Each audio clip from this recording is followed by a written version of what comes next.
the total score that I got was 715.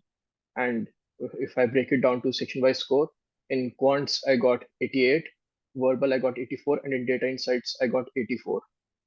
So this was the total score out of 90 in all these three sections. Yeah, sure. So if we just talk about the exam in general, first of all, I was kind of sure that, this is the path that I wanted to take because, at our age, there are, different paths that we can take. Someone might think about a different exam other than GMAT. But first of all, I was very sure, that I wanted to go for a GMAT exam. So I was very determined in that way. And then I started looking for, paths that I can take or, how I can prepare well or what are my strengths and weaknesses, So I just kind of, started off with that. And one of the major things that I kind of figured out was that I'm good in the maths, in the maths areas. Like I was good at quants and I was good at data sufficiency. I was good in those areas, but it was the other areas where I was a bit weaker, I would say, especially in the verbal areas. So, I identified that pretty quickly, like early on in my preparation. And then, I just kind of made adjustments or adapted myself, my preparation basically to suit that and to prepare in a way that would, help improve my score in those particular sections. So that's how I kind of did it. And just talking about the day of the exam, I was not very nervous actually because I believed that I had prepared or prepared as well as I could or done as much as I could. So it was just whatever score I get, it will be what I deserve. That's what I thought. Experience with Jamboree was actually pretty good because it was quite a comprehensive, from the front to back. You basically get everything. You have the classes first of all, and you also have the recordings, which especially for me as a working professional, that's pretty important because sometimes there are what like work issues or something of the sort when you might not be able to attend a class. So having those recordings and having the sessions, they are pretty important. And then along with that, I would say that the classwork and the homework sections particularly, they are quite important because they kind of just help you grasp the concept well. So if you talk about quants, like I mentioned earlier, I may be good at quants, but still it's important that I practice the same because it had been quite a long time since I had seen all these topics. It was important to kind of get a section wise breakdown as well. Like you start off with the sort of easier questions and then you progress to the GMAT questions in those sections. And the same goes for verbal as well, where those questions like progressively get tougher as the classes progress as well. So it is quite important to have those classwork and homework, sections, the questions over there. And apart from that, the other resources that you get as well. Like suppose if you want, you can contact the teachers whenever you want to. And also there are those advanced sections that we have. Those I believe are actually quite important because those advanced sections kind of prepare you for what GMAT is like, what the GMAT exam will be like exactly at that level, or maybe even a bit tougher level. So you just kind of get a like hold or a grasp of what GMAT will be like, and you also identify if there is any particular topic that you're weak in that you might need to practice two times or three times. You just kind of get a feeling of what's going on over there. So I believe through Jamboree it has been quite a good experience, and it really helped me prepare very well for the exam, so that I was not too nervous on the day of the exam. Yeah, so I think practice is the key over here as well. Because when I started off, like if I talk about it, there are 23 questions in a verbal section, and I Right. was easily getting 8 to 9 wrong in that, Okay. which is like not good at all. So getting 8 to 9 wrong can result in a very low score.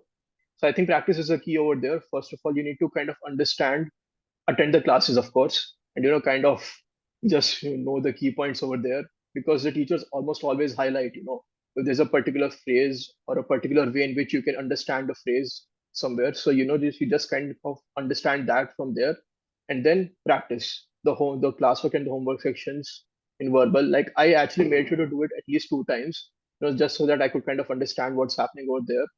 And then they advanced as well. I think, and I did not miss out on a single section in advanced for verbal, especially because I did not want to miss out on any questions over there. And there's a reading comprehension where you need to be pretty careful about what's going on because the answers will almost always be in the section or in the passage itself. And that was something that I had to kind of just seep it into myself because I was not really understanding that at the beginning, and I was, kind of wandering here and there when I was doing that at first. And, so that was kind of my weak point in verbal as well. So I focused more on that. And then also, in the other section, I just kind of, yeah, so the teachers' recordings helped a lot over there. The teachers' pointers that they gave, they helped a lot. So they helped. So as I was going through that and I was solving the questions, you kind of, also as you're solving the questions, something kind of just clicks in your head at times that, this is the particular way that you're supposed to solve, or this is the pattern that if you kind of look at it this way, if you look at the questions in this particular way, then you'll be able to solve the question. So once that pattern just kind of clicks in your head, then it's much easier to solve. And the pattern can click only when you have practiced a lot. So I Right. believe at the end of the day, practice. It's all about practice. So I would say at the beginning, yes, it was a bit of a struggle because I was still kind of, trying to juggle both of them and figure out, how exactly am I supposed to do this? Because my work hours can be kind of hectic at times. And the only time that I would get to prepare would be at nights or on the weekends.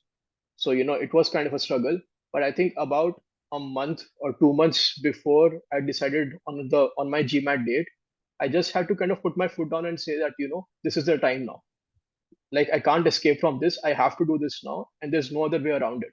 So once you kind of, just have that, you just kind of, decide for yourself and just put your foot down and then say that I have to do it.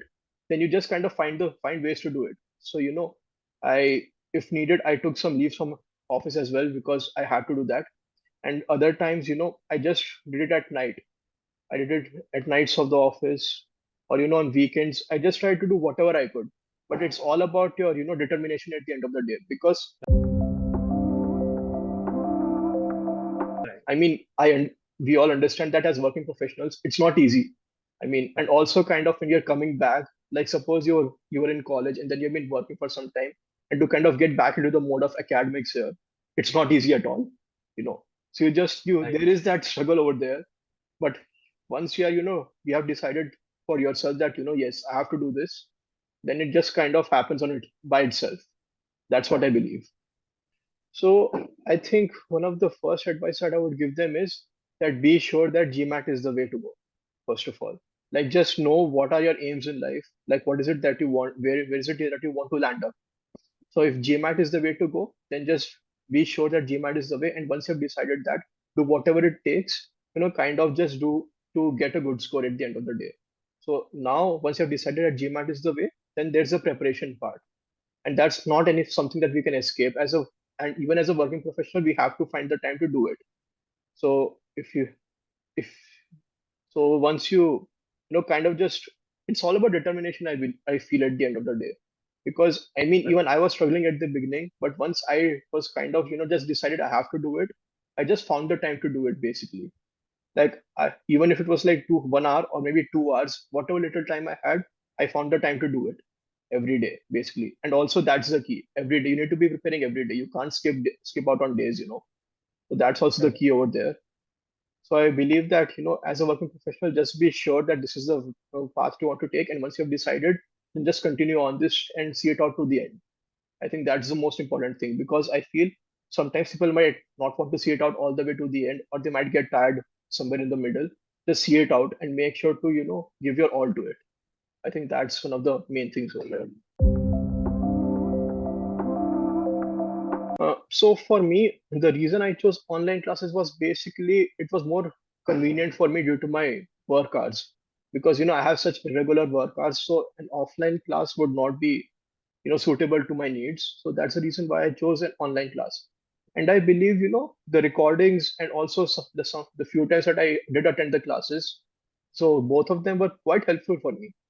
So, because at the end of the day, you need to be practicing by yourself as well. Even if you go to an offline class, when you come back from that, you will need to practice by yourself. So, whether it's online or offline, practice is the key anywhere. So if you attend the classes, make sure to, keep the pointers in mind and then practice enough, then I believe that will help you to achieve whatever score you want to achieve.